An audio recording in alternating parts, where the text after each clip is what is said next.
Saving America extends sympathy to the families of the victims of the horrendous earthquakes in Venezuela.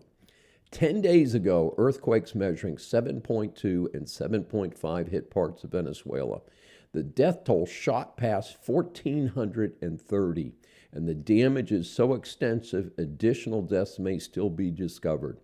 At one point, 50,000 people were reported missing.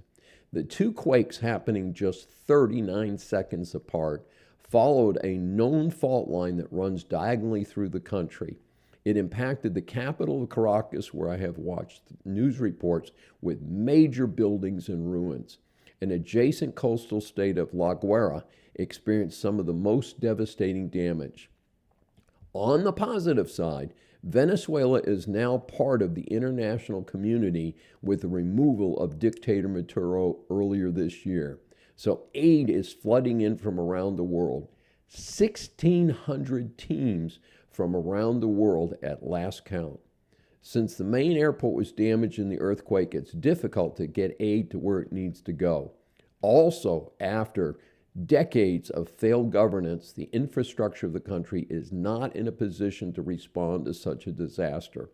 It was reported that people were using their bare hands to get to some places to get to possible survivors.